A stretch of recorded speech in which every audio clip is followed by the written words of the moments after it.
can you guys pull up that camera, that big camera that you have? Just make that full screen. There it is. That's the tornado on the ground in Montgomery County. If you are near Whitfield Road in Montgomery County, listen to my voice. Get into your safe space immediately. That is what we're watching. It is now on the ground. This is live footage. There are still, though, some people who are currently being rescued by crews. There is a house that collapsed over there. They could hear a little girl screaming, saying that she was with her brother and she needed help. And my husband had to go over there and help pick up some wood to get a little girl and a little boy out. Just right now, you're seeing an ambulance come down the road. There's always activity right now. We're going to start showing you some of the images that are coming into the newsroom because they really do set the stage and the scene for us. You can see debris all over the roads here, stuff hanging in the power lines above the street. There's a moving truck that's flipped onto its side and it was pushed up against the house. A very clear shot of that confirmed tornado from the Clarksville airport. No mistaking this. The airbags have been deployed. There's insulation up there, too. So it was either rolled over and landed here or something hit it and then kept going. This will be a director call if this is something you can even see, but we'll give it a whirl here. So this is from Gate 1 at Fort Campbell. You see cars on their sides, and in a moment, there she is. The woman standing in that doorway, her home pretty much destroyed all around her. My wife Angie's a nurse. She was able to do some CPR. She's really good. Unfortunately, it sounds like he is alluding to serious injuries and possible fatalities. Yeah. We'll work to confirm that. And very raw emotions.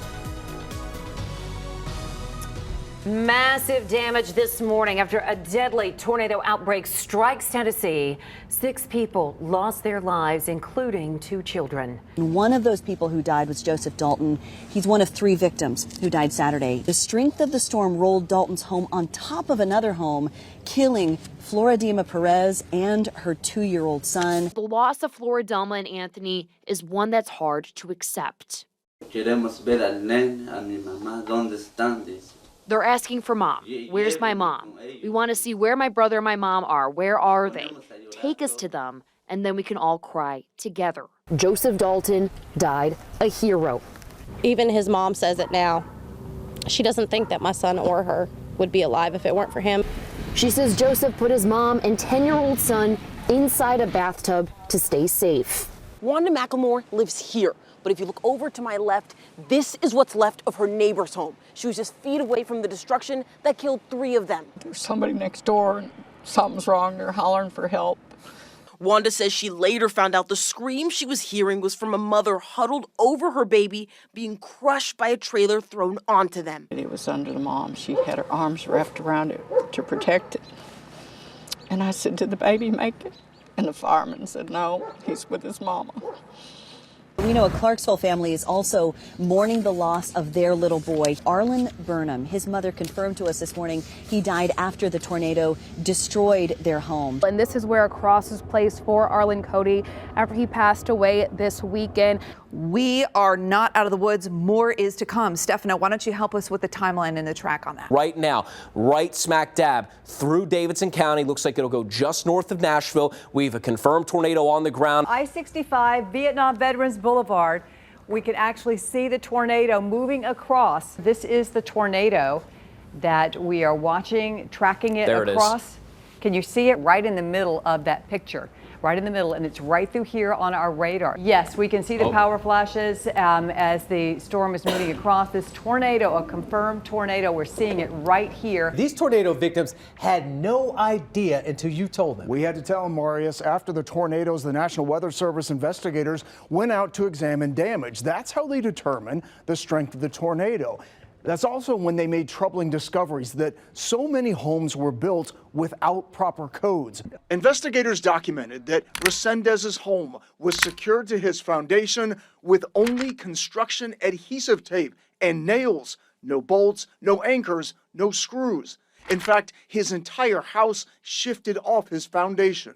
Walls were supposed to be anchored to the foundation with bolts every 4 feet. Without any kind of strapping or extra, anchoring, it's really a bad situation when you have 150-mile-per-hour winds. And I got it 150 miles an hour is pretty severe. But I mean, this brick wall came down like it was nothing. You may be asking, why didn't codes catch it? Well, the city's codes director says it's hard to know why, given that it was 25 years ago. The National Weather Service calling this a catastrophic tornado outbreak. It's moved through many parts of the mid-state, and we have multiple confirmed tornadoes.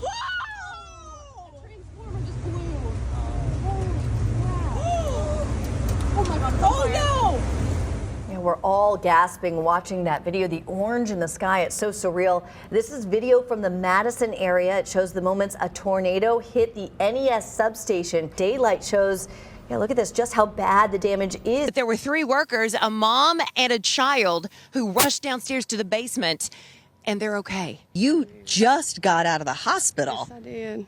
The tornado busted through the window. It picked me up, twirled me around, dropped me back down on the floor, and the whole ceiling fell in on me. That right there is a person's bedroom. You can see their bed exposed to the elements now, and they appear like doll houses. You can see right inside. You can see of this townhome, that roof was just ripped off. He is looking for his wife's urn. We saw them going through and picking up waterlogged Christmas presents. You can take a look at this firehouse that had the doors ripped off of it. This is what's left of the room where Sydney Moore was laying on top of her 1-year-old, shielding him from the tornado as her 4-month-old baby got sucked away. The roof came off first. The tip of the tornado came down and picked up the bassinet with my baby Lord in it. And he was the first thing to go up. In his attempt to keep the bassinet inside, her boyfriend and father of her children was sucked up with it. At the same time, in the back bedroom, Sydney threw her body on top of their 1-year-old son, shielding him. Literally, the moment I jumped on him, the walls collapsed. I was being really crushed. Like, I couldn't breathe. The couple frantically searched through the rubble in the pouring rain for the infant. I thought he was dead. I was pretty sure he was dead and we weren't going to be able to find him. Then, a miracle. They found baby Lord alive with just a cut on his face. It looked like a little tree cradle. He was just laying there.